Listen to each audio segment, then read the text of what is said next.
एखाद्या मुलीचा बलात्कार झाला, एखाद्या पोरीच्या शरीराचे तुकडे तुकडे करण्यात आले, एखाद्या पोरीला ज्या शरीराचं वर्णन आपण आगळं वेगळं करू शकत नाही अशा पद्धतीनं बेछूट तिला मारण्यात आलं, एखादी पोरगी हुंड्यामुळं या देशामध्ये तिने आत्महत्या केली, तेव्हा आपण स्टेटस ठेवणं, तिच्याबद्दल सहानुभूती ठेवणं, 2 दिवस रडगाणं करणं आणि 5व्या दिवशी तिला विसरून जाणं, हे सध्या फॅड चालू आहे.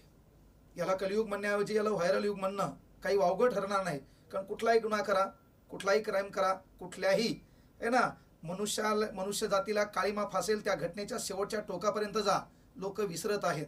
आणि यामध्येच आपली एक बहीण वैष्णवी कसपटे, तिच्या सासरकडला आडनाव हगवणे, तर या भिकारचोटांचं नाव देखील तिच्यासमोर लावायची सध्या त्यांची लायकी नाही.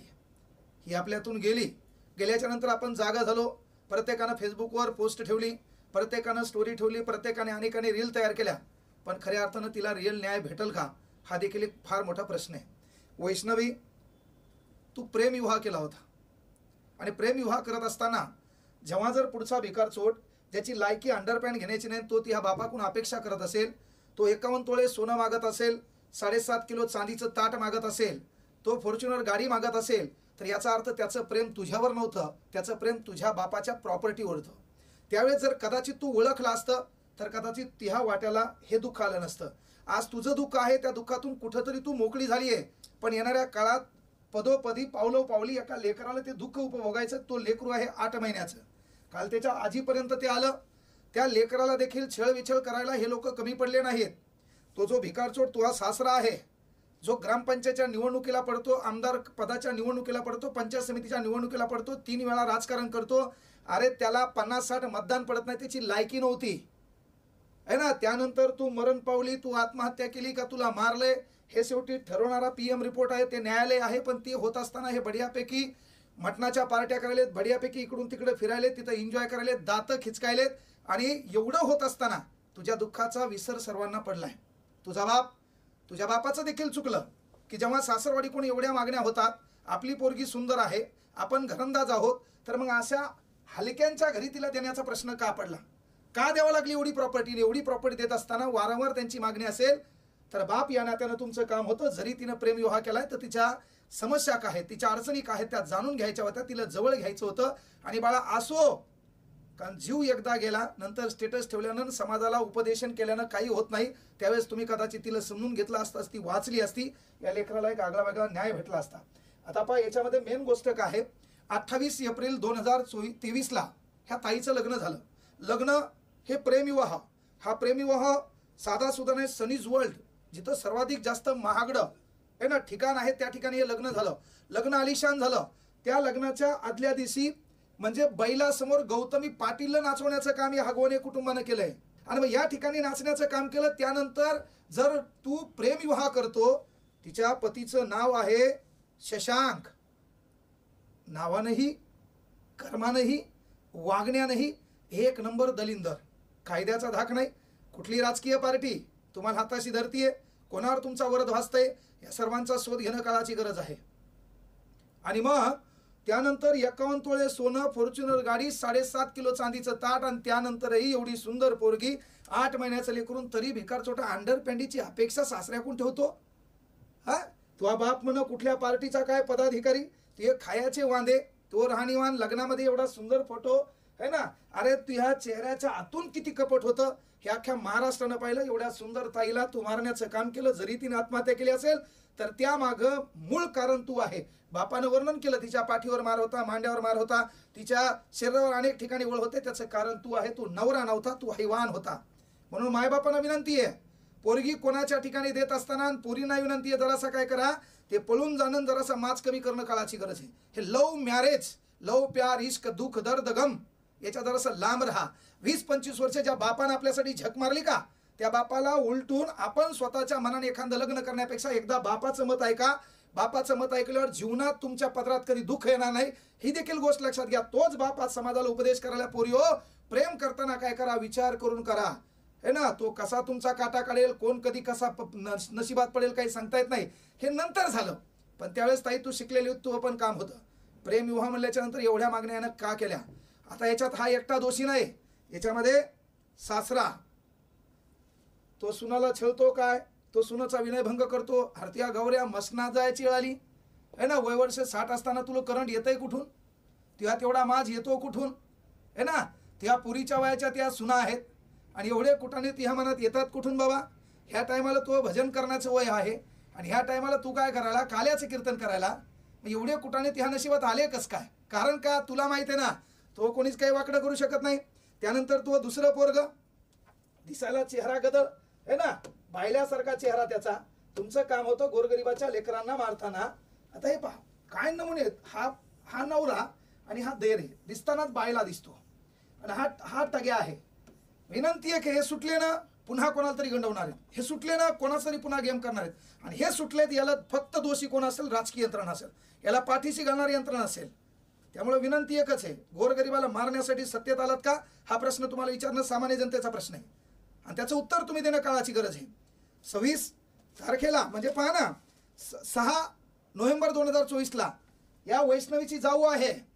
त्या जाऊचं नाव आहे मयुरी. तिचा नवरा होता सुशील. हिनं कंप्लेंट केली होती का आम्हालाही अशीच मागणी केली, आम्हालाही गाड्या मागितल्यात, आम्हालाही घोड्या मागितल्यात, आम्हालाही पैसे मागितलेत, आमचाही छळ केलाय. सासऱ्याने देखील मला नको त्या ठिकाणी हात लावण्याचा प्रयत्न केला. अरे तू सासरा होता, हैवान होता, बापाच्या वेळेला तुझ्या गौऱ्या मसनात गेल्या.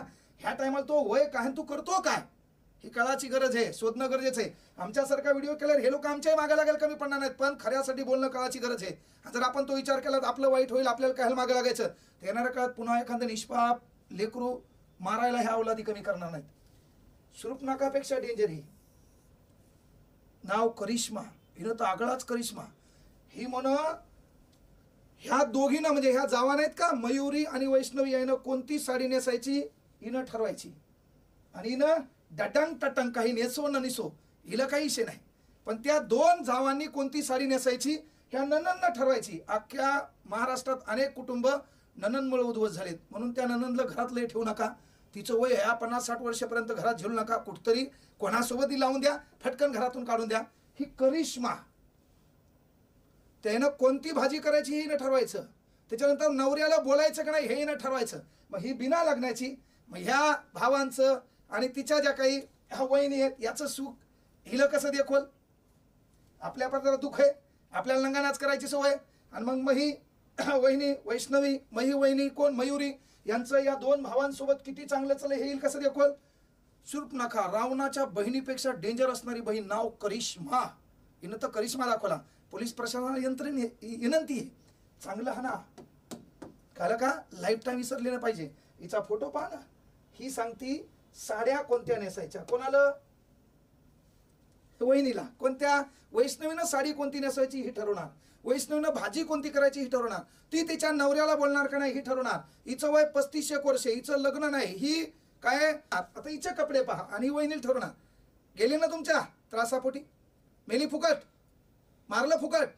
गोरगरिबाचं लेकरू आहे पण बापाचा दोष आहे.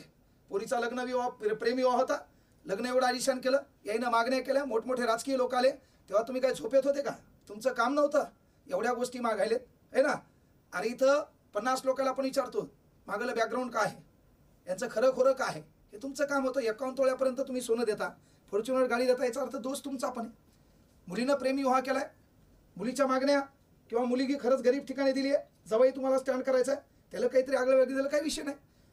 ज्याला राजकीय वरद असते, बढियापैकी आलिशान पहिल्या गाड्या घोड्या आहेत, आता ह्या गाड्या तुमच्याकडून घेतल्यात, त्याच्यानंतर सोनं तुमच्याकडून घेतलंय, चांदीचं ताट तुमच्याकडून घेतलंय.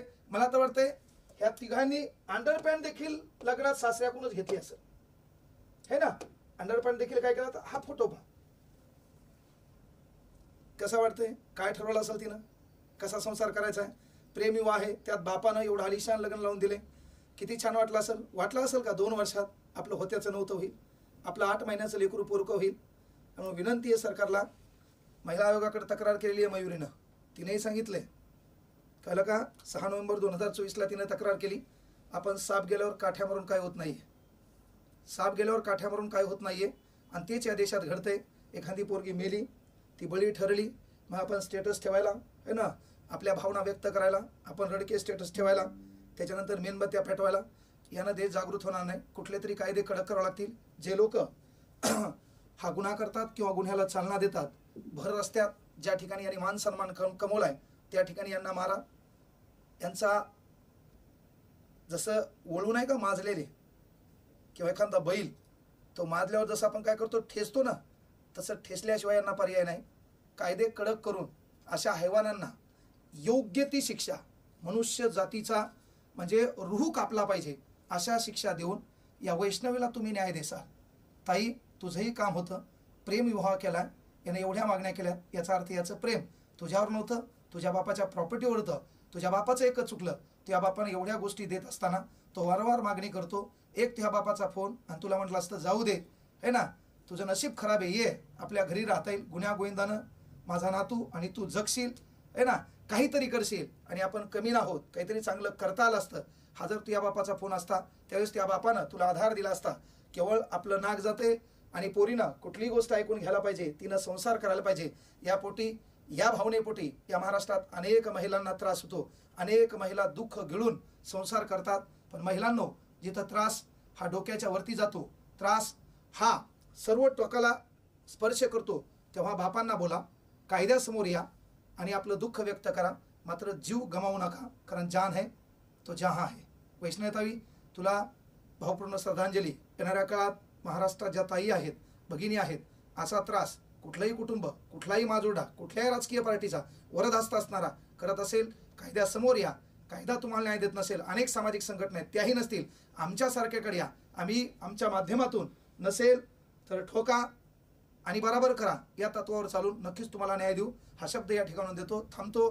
पुनश्च वैष्णवीताई, तुला भावपूर्ण श्रद्धांजली. धन्यवाद.